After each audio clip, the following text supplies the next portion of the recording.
Salut à tous, bienvenue. Vous connaissez tous le Rav Yehuda Ben Ishai. Si vous habitez en tout cas à Jérusalem, c'est certain. Si vous êtes francophone, encore plus. C'est le responsable, en tout cas le Rav de la communauté d'Emouna. Il est avec nous aujourd'hui pour nous parler d'une grande soirée tout à fait particulière avec beaucoup d'innovation qui aura lieu pour Shavuot, une grande soirée d'études. Évidemment, c'est parti. De la générosité, des talents et du cœur. C'est la sauce du jour sur studioqualita.com. Rav Ben Ishai, bonjour. Shalom, shalom. On est ravis de vous accueillir. Moi, ravi d'être là comme d'habitude. Voilà, et en plus, ça bouge dans votre communauté. Il y a beaucoup de choses, beaucoup d'innovations, beaucoup de dynamisme, et ça nous fait très plaisir. C'est vrai, je pense que le comité est présent, qui continue l'œuvre de ceux qui l'ont précédé, mais qui amène toujours de nouvelles et bonnes idées, et introduit une dynamique très importante, avec la volonté de rassembler toutes sortes de publics. Le quartier de Baka aujourd'hui est devenu un grand quartier d'accueil pour les Olim. Et on sent leur présence. Et je pense que c'est un bienfait, ça apporte quelque chose de très important. Un renouvellement de la population, un renouvellement de point de vue, d'idées et d'énergie. Ouais. Et on veut en profiter. C'est pour ça d'ailleurs qu'on n'a pas eu tellement le choix que de se lancer dans le projet de construction et d'agrandir donc les locaux de la communauté Emouna. Et on est en plein dedans, en plein travail, et nous espérons que Bezrat Hashem, dans les mois qui vont suivre, vous aurez une grande et belle synagogue. On aura une grande et belle synagogue, Bet Knesset, pour pouvoir élargir toutes les activités que nous désirons faire. Alors, on reviendra bien sûr sur ce projet de construction. Enfin, c'est même plus un projet, puisqu'on vous y êtes. Mais là, vous êtes là pour nous parler de cette nuit de Motzei Shabbat, cette soirée d'études, comme à l'accoutumée pour Shavuot, c'est la règle. Ce sera le 8 juin 2019, et vous faites en fait une très grande veillée avec beaucoup d'intervenants. Mais ce qui est vraiment original cette année, c'est qu'il y a 3 programmes, il y en a pour tous les goûts, en hébreu, en français, pour les jeunes et pour les enfants aussi, et ça c'est vraiment génial. Effectivement, il faut se rappeler que quand la Torah a été donnée, elle a été donnée à tous. Nos sages vont plus loin en disant que s'il manquait une seule personne qui devait être présente au Sinaï, le jour où la Torah a été donnée, la Torah n'aurait pas pu être donnée. Et donc on essaye en fait de reprendre ce thème en voulant donner l'éventail le plus large possible à tous les publics. Alors on a évidemment un grand public francophone. Cette année, on s'est associé selon leur demande, et on est content de cela, avec le centre Atid, qui a un Bet Midrash là-bas, qui s'appelle Marim Bakodesh, avec le Gabriel Lévy, qui amène les étudiants dans le quartier pour Shavuot. Et donc, en association avec eux, nous aurons les intervenants qui donneront, à mon avis, d'excellents cours en français pour tous. Alors, on peut les citer, hein, à 23h, c'est le premier cours. Vous aurez effectivement Gabriel Lévy avec un thème « Notre génération peut-elle recevoir la Torah ?» Ensuite, c'est vous qui prendrez la suite, la Torah de Yaakov, la Torah de Moshe. Ce sera à minuit pile. Et puis 1h15, dévoilement du secret, le secret du dévoilement, ou le secret du dévoilement. Alors là, ce sera le Rav Ethan Fison qui lui donnera, comme à l'accoutumée, un cours en français à 1h15, et puis plus tard dans la soirée, un cours en hébreu. Effectivement, parce que parallèlement à ces cours en français, à ce programme en français, nous avons aussi dans la communauté des Israéliens, nous avons même des francophones qui sont déjà habitués à parler et à étudier en ivrite. Et donc, il y aura aussi un programme parallèle en ivrite qui commencera par un cours donné aux femmes par ma femme, la rabbinite Ali. Après, il y a le Rav Ethan Fison. Après, il y a quelqu'un qui enseigne chez nous régulièrement le livre de Hora du Rav Kook. Et 3e programme qui sera destiné aux enfants. Les enfants doivent recevoir la Torah. les enfants doivent être présents au moment de cette réception de la Torah. Donc on fait la sieste l'après-midi et on vient avec sa mère et son père à la synagogue écouter des cours parce que ce sera en hébreu dans leur langue, dans la langue qu'ils utilisent tous les jours. Et il y aura aussi pour les jeunes, les jeunes adultes, on peut les appeler avec un couple qui a déjà fait ça l'année dernière, qui a très bien réussi, Yishai et Shira Tayeb, qui prennent la responsabilité de ces adolescents et vont les intéresser et leur donner le sentiment qu'ils sont complètement, ils font complètement partie du défi. Et en fait, peut-être le défi le plus important passe par là. C'est la capacité de transmettre ça aux générations qui vont suivre. Alors, il y a toujours beaucoup de discussions au sujet de cette fameuse veillée de Shavuot. Est-ce qu'on doit faire le tikkun? Est-ce qu'on doit étudier, suivre des cours? Qu'est-ce qu'on doit faire? Et pourquoi faut-il étudier spécifiquement cette nuit-là? Bon, je pense qu'il y a deux questions importantes ici. Je vais essayer de dire quelques mots sur chacune d'elles. On étudie la nuit de Shavuot pour se préparer. En fait, l'essentiel est un dévoilement. Je reprends cela l'enseignement de notre maître Manitou, Zichrono Livracha, qui toujours insistait sur le fait que au Sinaï, il y a une révélation. Mais cette révélation demande à être accueillie. Et il y a une préparation. Finalement, il n'y a pas de mitzvah particulière à la fête de Shavuot. Toutes les fêtes ont leur mitzvot. La fête de Shavuot n'a pas sa mitzvah, elle a toute la Torah. Et en étudiant, on prouve deux choses. Premièrement, que la Torah est toujours présente, qu'elle est actuelle, peut-être de plus en plus actuelle, et qu'en écoutant les thèmes qui ont été choisis, on sent l'intérêt s'éveiller en nous pour cette Torah, on va goûter à cette Torah pendant la nuit d'études.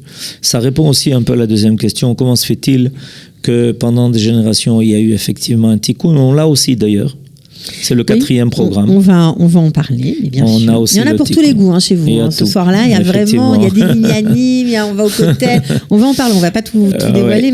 Mais pourquoi est-ce que l'on fait quand même des cours? Parce qu'il est clair qu'aujourd'hui, nous avons dans notre génération des gens qui posent des questions, des gens qui veulent réfléchir, des gens qui ont besoin qu'on les intéresse.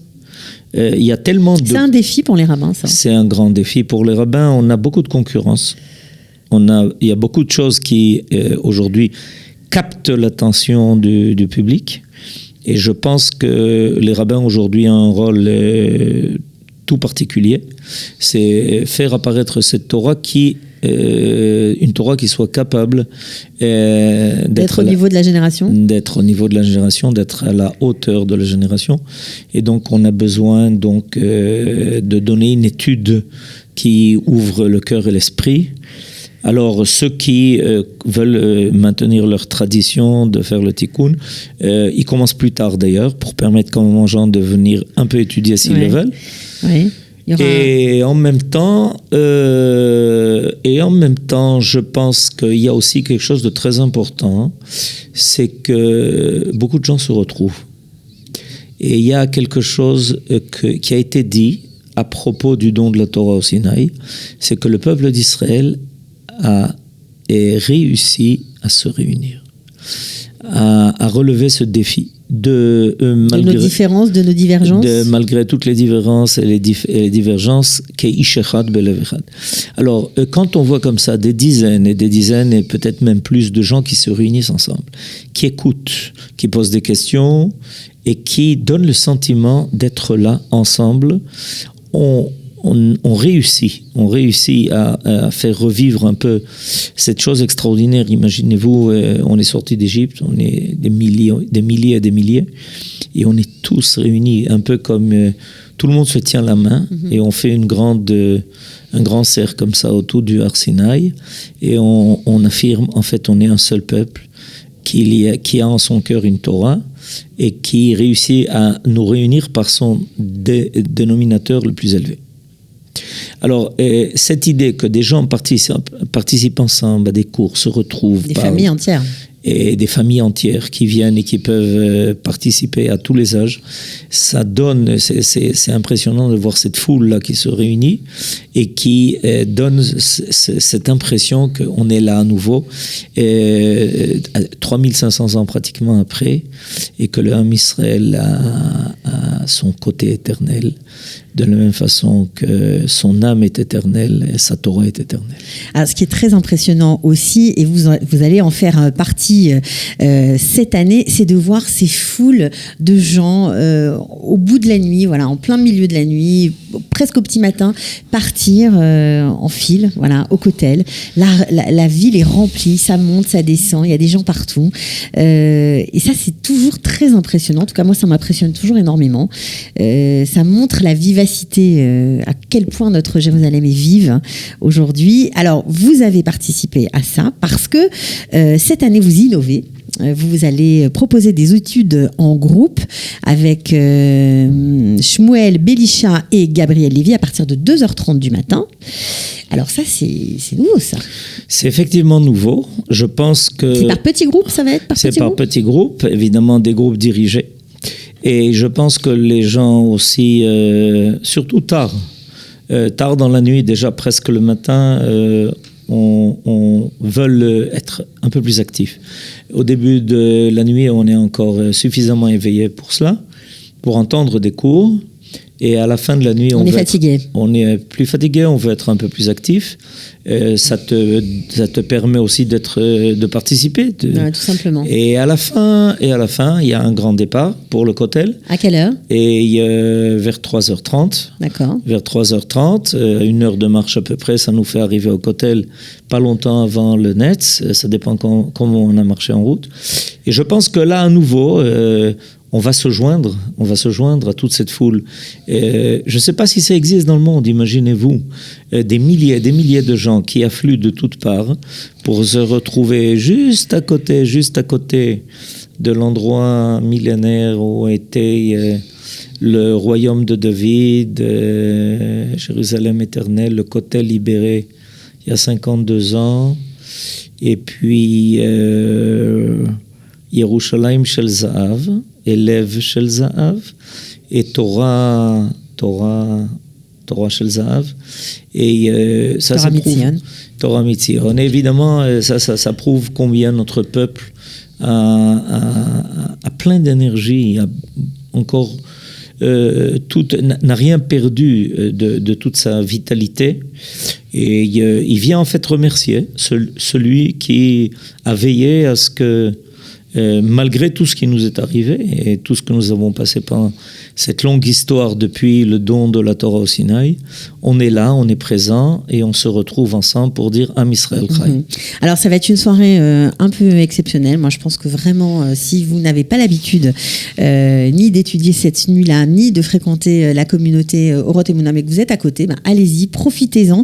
Alors je suis obligée de rappeler qu'évidemment, vu les travaux, puisque la synagogue est en construction, tous les cours et tout ce qui va se passer pendant la veillée de Shavuot le 8 juin, donc Motzei Shabbat à la sortie de Shabbat, donc samedi soir, sera au 104 Derer Bethlehem dans le cadre de la Michlelet Emunah.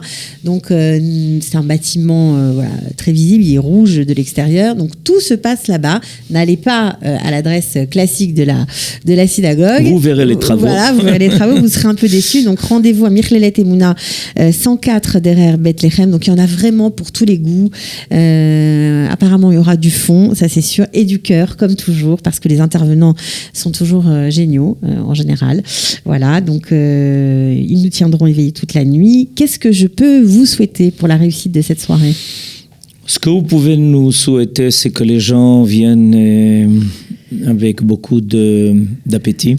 Okay. D'appétit de Torah, de vouloir savoir, que les gens trouvent ce qu'ils attendent, que évidemment l'année prochaine on se trouve dans des locaux qui nous permettront d'organiser ça le mieux possible, et que tous ceux qui apprendront quelque chose, qui leur paraîtra intéressant, important, soit lui-même ensuite le diffuseur. Nous avons reçu au Sinaï un verset important, Torah tziva lanu Moshe, Morasha keilat Yaakov. La Torah est appelée Morasha. Morasha, c'est pas le mot Yerusha. Le mot Yerusha veut dire l'héritage. Morasha, c'est ce qu'on transmet. Donc, a priori, la Torah nous indique que nous sommes tous en potentiel, et non pas des personnes qui reçoivent la Torah, mais des personnes qui la transmettent. Ok, bon, alors rendez-vous à 23h. Vous pouvez emmener vos enfants à partir de 23h. Ils seront pris en charge par un couple qui s'occupera des enfants et des jeunes, et bravo à eux, parce que franchement, c'est pas évident non plus, en hébreu en plus. Ça finit au petit matin avec un minyan pour ceux qui ont été dormir, parce qu'il y en a après tout. À 8h30, vous aurez un minyan. À 3h30, départ pour le Kotel. Pour ceux qui ont envie de faire le tikkun, il y aura aussi un minyan, tikkun et minyanonetz. Voilà, il y en a pour tous les goûts. Merci beaucoup, Rav Ben-Ishai. Et à bientôt. Et Chag Sameach. Très bientôt, Chag Sameach. Pour tout le monde. Voilà. À bientôt, si Dieu veut. Ciao, ciao. De la générosité, des talents et du cœur. C'est la sauce du jour sur studioqualita.com.